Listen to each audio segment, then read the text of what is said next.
Bulan puasa, bulan Ramadan adalah bulan yang sangat istimewa. Tidak saja merupakan salah satu kawah candra di muka bagi kita untuk membersihkan hati dan pikiran, akan tapi ini juga dalam rangka untuk memperingati momentum yang sangat penting sekali dalam hidup kita, yaitu turunnya Al-Quran. Ada beberapa ayat yang secara jelas menjelaskan bahwa bulan Ramadan adalah bulan di dalamnya diturunkan Al-Quran. Syahrul Ramadan alladzi unzila fihil Quran. Dan juga Al-Quran diturunkan pada malam Lailatul Qadar. Sehingga malam-malam pada bulan Ramadan adalah malam-malam yang sangat istimewa, karena malam itulah diturunkan ayat-ayat suci yang memang merupakan tuntunan dan petunjuk bagi kita semua. Hadirin sekalian, bahwa Al-Quran hadir di tengah kita bukanlah sekedar sebagai sebuah mushaf, akan tapi merupakan satu petunjuk yang berisi beberapa panduan-panduan kita dalam akidah, dalam syariah, dalam akhlak, dalam hukum, dalam sains, dan juga dalam berbagai kehidupan. Dalam Al-Quran juga banyak dikisahkan cerita-cerita tentang sejarah masa lalu yang sebenarnya itu bukan sekedar cerita, akan tapi sebenarnya menggambarkan bagaimana kehidupan sebuah masyarakat apabila tanpa diikuti dengan tatanan-tatanan yang diperintahkan Allah Subhanahu wa taala. Secara politik, Fir'aun adalah representasi contoh bagaimana keangkuhan kekuasaan yang dimiliki oleh Fir'aun dan kawan-kawan. Begitu pula Haman, orang-orang di sekeliling penguasa. Begitu pula Korun yang menempatkan harta sebagai sebuah simbol kesombongan. Begitu pula kaum Samud yang bangga akan kebanggaan teknologi dan seterusnya. Kisah-kisah dalam Al-Quran sebenarnya menggambarkan sebuah cerita yang akan mestinya menjadi pelajaran bagi kita semua. Dan setiap umat memiliki karakteristik yang khas yang dalam Al-Quran selalu dicontohkan kelebihan dan kekurangannya. Bani Israel misalnya beberapa kali ditulis, beberapa kali disajikan dalam rangka bagi kita untuk bisa belajar bagaimana untuk menjadi sebuah komunitas, sebuah masyarakat yang bersyukur. Ketika kita mendengar ayat lain, syakartum la'azidannakum wa la in kafartum inna adzabi lasyadid, itu adalah sebuah ayat, sebuah peringatan yang ayat itu diturunkan dalam konteks masyarakat Bani Israel yang baru terlepas dari kejaran Fir'aun. Pada saat dia berhasil dari kejaran Fir'aun, masyarakat Bani Israel mengeluhkan keadaan, kurang minum, kurang makanan, gersang, situasi yang tidak kondusif untuk kehidupan. Oleh karena itu pada saat itu Allah menurunkan sebuah ayat yang kira-kira memerintahkan Bani Israel agar bersyukur. Apabila Anda bersyukur, maka akan ditambah nikmatnya. Jadi bersyukur itu adalah sesuatu yang saya kira sangat penting sekali, karena dalam surat Luqman misalnya, bersyukur itu adalah untuk diri kita sendiri. Fa inna ma yashkuru li nafsihi. Sebenarnya bersyukur untuk diri sendiri. Artinya kalau kita selalu bersyukur, selalu mendayagunakan potensi yang ada, selalu mendayagunakan karunia yang ada, maka sebenarnya itu adalah bersyukur untuk diri kita sendiri, karena akan berimpact pada diri kita. Kisah dari Bani Israel tadi sekaligus menggambarkan bahwa kita sudah dikaruniai luar biasa. Anda semua para mahasiswa, kita semua yang alhamdulillah memiliki kesempatan untuk berada di IPB, itu adalah sebuah karunia yang patut kita syukuri. Kita juga berada di Indonesia yang gemah ripah loh jinawi, yang kaya akan kekayaan sumber daya alam, itu harus kita syukuri luar biasa. Wujud syukur kita tentu bermacam-macam. Yang penting adalah kita mengingat bahwa misi kita dalam dunia ini adalah mengemban status sebagai khalifah fil ard untuk menciptakan rahmatan alamin, termasuk dalam hubungannya dengan alam. Hadirin sekalian yang saya hormati, bahwa panduan-panduan yang disampaikan Allah dalam Al-Quran memang ada dimensi-dimensi yang sifatnya vertikal, dimensi-dimensi ilahiyah, ada yang dimensi-dimensi horizontal, tapi juga hablum minanas, hablum minallah, tapi juga penting untuk kita cermati bagaimana hubungan kita hablum minal alam. Ini istilah memang tidak ada dalam Al-Quran, akan tapi sebenarnya Al-Quran baik tersurat maupun tersirat, membuat kita agar selalu juga berhubungan dengan alam. Berbagai ayat juga mengatakan wala tufsidu fil ardi ba'da islahiha, dan janganlah kamu berbuat kerusakan di muka bumi. Kalau kita lihat bahwa saat ini di media massa hampir 1 minggu berita tentang bencana pesisir, tentang rob. Bayangkan di Indonesia ini ada 2.226 desa yang rawan bencana rob, dan sekarang sudah terjadi, dan di mana-mana terjadi banjir. Ya. Hampir setiap minggu kita mendengar berita terjadi longsor dan juga banjir. Ya.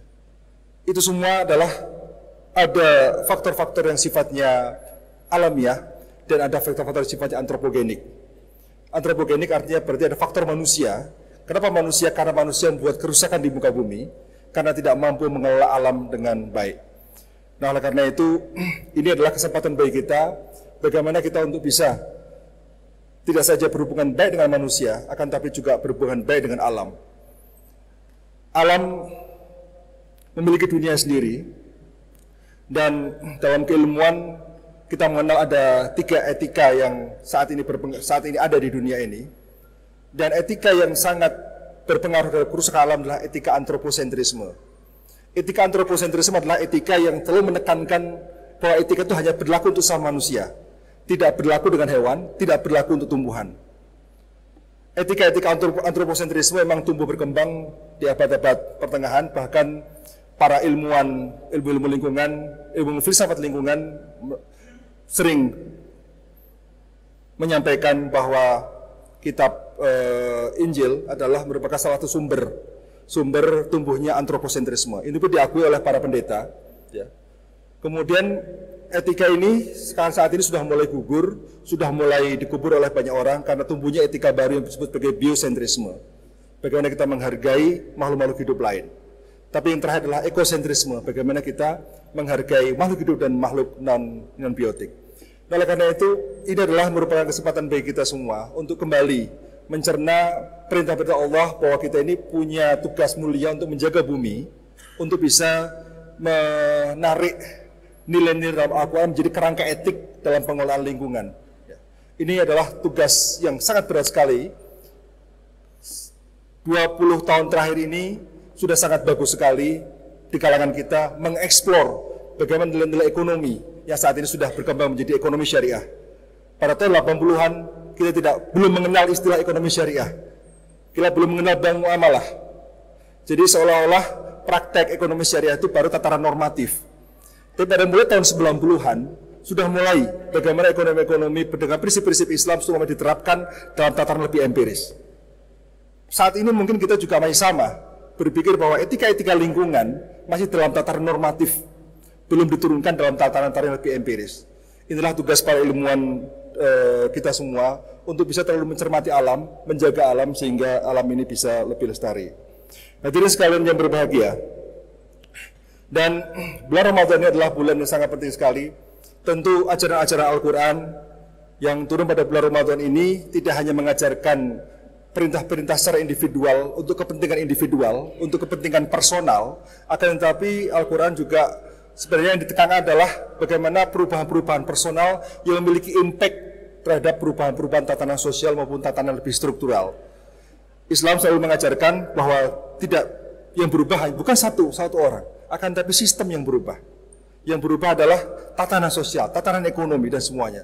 Jadi rahmatal alam itu adalah sebuah situasi yang kondusif yang membuat orang menjadi lebih nyaman beribadah, menjalankan hidup, dan seterusnya. Puasa adalah merupakan salah satu media, salah satu instrumen yang sangat penting dalam rangka untuk menciptakan tatanan sosial itu. Puasa kita maknai sebagai suatu secara individual pembersihan diri. Zakat sebagai pembersihan diri dan pembersihan secara sosial. Tapi sebenarnya berpuasa itu juga punya makna sosiologis yang sangat penting. Kalau Fukuyama dalam bukunya Trust mengatakan bahwa kemajuan sebuah bangsa itu adalah karena faktor social capital, faktor modal sosial. Salah satu pilar dalam modal sosial adalah trust, saling percaya.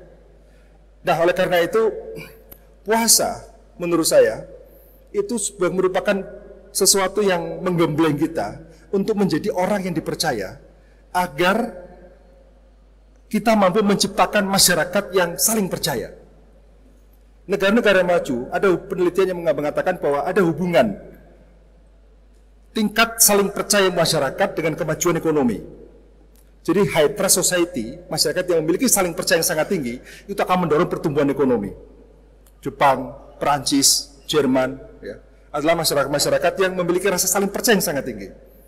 Sebenarnya kita pada dalam berpuasa ini itu dilatih untuk menjadi orang yang dipercaya. Coba bayangkan dalam bahasa yang lebih sederhana, dalam sehari-hari, ya, kita ketika berpuasa lebih berprasangka positif, lebih berprasangka baik pada orang lain, lebih percaya pada orang lain pada saat puasa. Pada bulan puasa tidak mungkin dia bohong, pada bulan puasa tidak mungkin dia mencuri, pada bulan puasa tidak mungkin dia menipu. Ya. Jadi pada bulan puasa itu rasa saling percaya itu tumbuh. Nah, hal yang penting adalah bagaimana kita mentransformasikan pengalaman sebulan dalam berpuasa, di mana rasa saling percaya itu muncul, itu menjadi sebuah keseharian kita. Itulah yang kemudian akan menciptakan masyarakat Indonesia sebagai masyarakat yang saling percaya, masyarakat yang high trust society. Itulah yang akan menjadi pilar bagi kemajuan bangsa kita. Nah, sehingga bangsa Indonesia menjadi baldatun thayyibatun wa rabbun ghafur. Artinya sebuah masyarakat yang baik, masyarakat yang makmur, yang tentunya diridhai oleh Allah Subhanahu wa taala. Tentu sebuah bangsa yang terus melindungi, yang mengeluarkan kebijakan-kebijakannya yang pro kepada nilai-nilai yang selama ini kita anut sebagai sebuah nilai yang benar, yaitu nilai yang terkandung dalam Al-Quran. Demikian pengantar ceramah pada bulan menjelang tarawih ini. Terima kasih. Bila taufiq hidayah. Wassalamualaikum warahmatullahi wabarakatuh.